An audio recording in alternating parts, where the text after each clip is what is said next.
How to stay prosperous. How to stay what? If one is to prosper, how do you stay prosperous? You know, balloon money can fly away. Oh. In case you don't know. How do you stay what? Prosperous.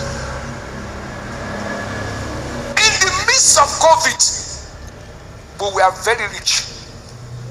Yet we didn't take no service. Look, if you don't get light, forget it. When COVID, churches closed, this church had so much money, yet we never had any physical fellowship. We didn't take offering.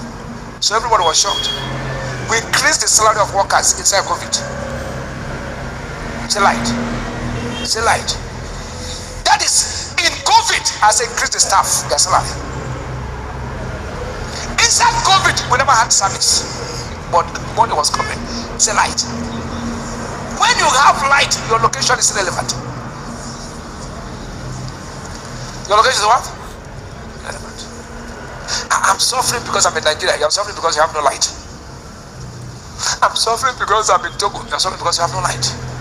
If you have light, no matter, the same water Peter could not catch. When Jesus came, he said, son, he said, no, he said, cast your net to dip the same water. Was he able to catch fishes? So the same place you're suffering, if you know what I know, you will not suffer. If I just know 10% of what I know, you will not suffer. Suffering will end in someone's life. Shout aloud, amen. Shout a believing amen. How to stay prosperous? Number one, give yourself first. Your own self first to God. Give yourself what? You first. There was a man called David in the Bible, the father of Solomon. Do you know why this man's word was lasting? This man had a quality walk with God. So when Solomon came, Solomon made a statement. He said, and Solomon loved the Lord his God. 1 Kings 3 verse 3. Yet it's walking in the status of David his father. So there was something Solomon knew about David.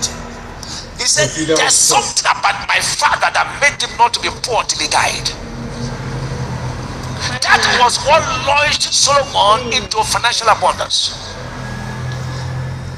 It answers to those who crave after God, not those who crave after money first.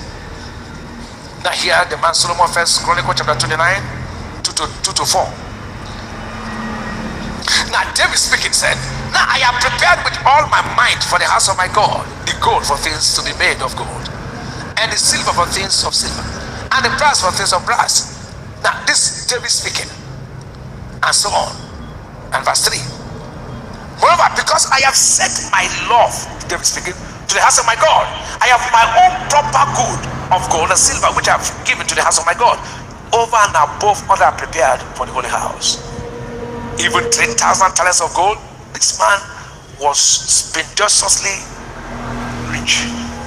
Stupendously rich. But he said, if you read further down from verse 12 for time's sake, he said, who will follow my example? Who will follow my what? He said, who will follow what I have done? That's what David said in the Living Silent Bible. Who will give himself first and all that he has? Do you understand where it all began?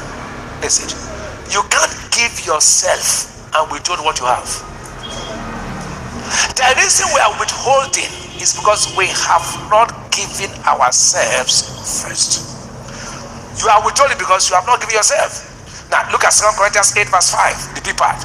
He said, first, talking about Paul was talking about the Macedonian church. He said, and this they did, not as we hoped, but first, read it together with me, but first gave their own selves to the Lord. They did what? What did they do? What did they do? They first gave themselves. They didn't give money first though. They first gave what? Themselves. The second factor is love for God. What is it? Love for God. How to be stay for love for God. Thou shalt love the Lord thy God with all thy heart, with all thy soul, with all thy mind. For this is the first commandment. Then the second is like you to read. Thou shalt love thy neighbor as yourself. Sir here.